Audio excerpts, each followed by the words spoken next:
Paz do Senhor, irmãos, tudo bem? Hoje eu vou falar acerca de como eu conheci a pastora Raquel.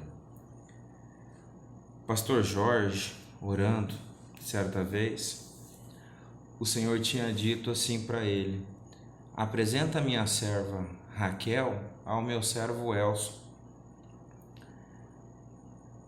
E ele, sem adentrar muito aos aspectos pessoais de cada um, começou a falar para Raquel de mim.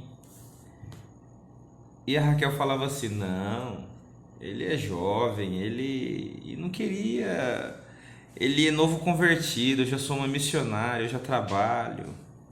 E aos olhos dela não queria me conhecer. Mas e eu também não, porque não queria conhecer mais ninguém, porque eu tinha acabado de sofrer uma desilusão amorosa, ela também. Só que na oportunidade em que ela ia pregar lá na Central, salvo engano era de um 27 de maio de 2010, numa quinta-feira, ela ia pregar lá na Central. Eu falei para minha mãe: não vou não, mãe, eu tenho aula na Anhanguera. E era uma turma que eu era muito carismático, a turma gostava muito de mim. E ninguém resolveu faltar, e ninguém faltava. Eu era aquele professor que não cobrava chamada, era mais tranquilo. E aquela turma sempre lotada. Mas naquele dia, eu cheguei em sala de aula, só tinha um aluno. A hora que o aluno me viu, assustou assim, pegou e saiu e foi embora. E eu fiquei a turma até umas 7h20, 7h30. Não veio nenhum aluno. Uma turma de 100 alunos, tá? 80, 100 alunos. Ninguém compareceu aquele dia. Eu entrei dentro do carro e falei assim: eu vou no culto, né? Já que eu não vou trabalhar, então eu vou no culto. Tava saindo no estacionamento, eu encontrei com o coordenador do curso, que é o Dr. Rodrigo, o professor Rodrigo. Falei assim: olha, ninguém veio na turma, então eu tô indo. Ele: vou pra igreja então, tá? O Rodrigo falou: então vai, tranquilo. E eu fui. Na época eu tinha um Vectra, né? Vectra, esse carro beberrão mesmo, mas beberrão mesmo. E ele estava bem no vermelho já. Eu tinha andado já uns 10 quilômetros com ele, já no vermelho. Era álcool, ele estava no álcool, então consumia mais ainda. Mas eu estava ali no cruzamento da, da Bandeirantes com a Dom Pedro. E eu ia subir a Dom Pedro, porque lá no final da Dom Pedro, ali cruzamento com a Frei Servácio, tinha um posto, que eu gosto de abastecer, em posto de Bandeira, eu ia abastecer lá. Mas na hora que eu parei o carro no semáforo, eu vi um negócio que eu nunca tinha visto antes. Eu fiquei com aquele carro e rodei uns 12 a 15 mil quilômetros, eu nunca vi isso na vida. O tanque simplesmente, ele estava no vermelho, ele fez assim, ó. É como se alguém colocasse 5 litros de álcool ali dentro, no tanque. Eu assustei, porque ali eu vi algo sobrenatural. E eu falei assim: eu tenho que ir para a igreja. Eu tenho que ir para a igreja mesmo. E eu fui para a igreja, cheguei lá, ajoelhei, peguei um assento, ajoelhei, orei.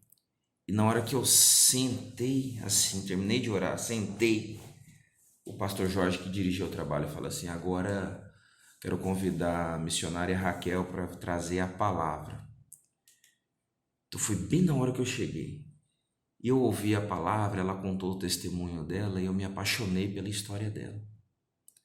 Só que tinha uma promessa na vida da Raquel que era assim, que o marido dela iria amar a história dela.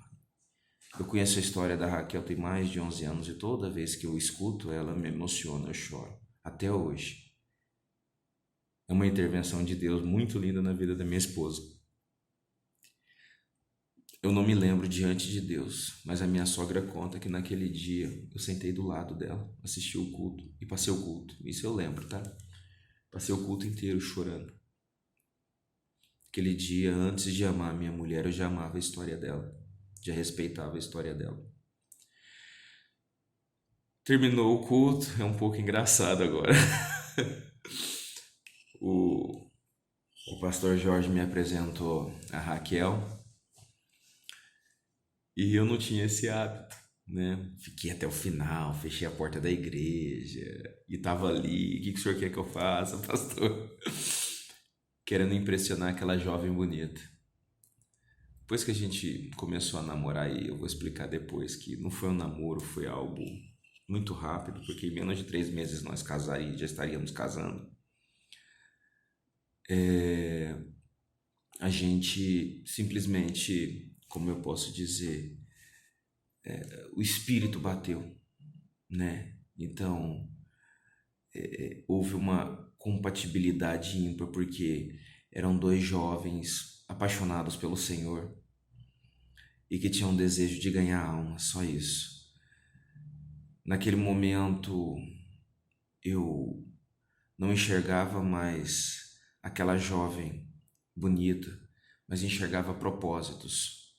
Lembro eu na oportunidade que alguns jovens chegaram depois, né, e perguntaram para o pastor Jorge, falaram assim, não, pastor, o senhor tinha que ter apresentado a missionária para mim. E o pastor Jorge falava assim, mas Deus não mandou apresentar você, essa jovem para você, mandou apresentar pro irmão Elson. Então ela é do irmão Elson, porque o Senhor já falou comigo. Eu tenho uma gratidão eterna ao pastor Jorge, porque existe um propósito sim de Deus na minha vida e na vida da Raquel, unindo esse propósito, né? Mas o pastor Jorge deixou ser usado como um instrumento e um vaso de Deus para a união desse propósito. Então, passe tudo o que puder passar, o tempo, eu tenho uma dívida de gratidão eterna.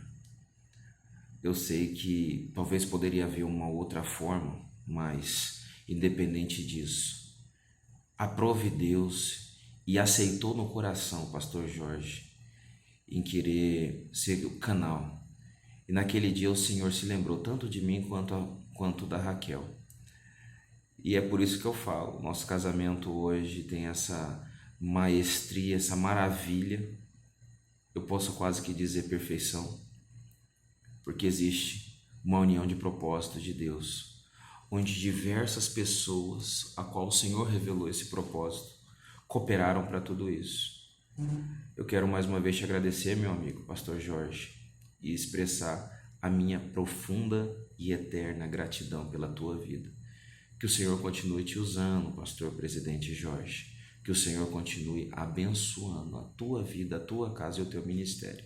Eu louvo a Deus até hoje e até enquanto eu tiver fôlego pela tua vida, somente por você ter sido instrumento de Deus e ter me apresentado a Raquel. Hoje vocês conheceram um resuminho de como eu conheci a pastora. Amanhã eu vou contar uma história acerca do nosso namoro e como o Senhor falou conosco quando confirmou que ela era a minha separada. Deus abençoe os irmãos em Cristo Jesus.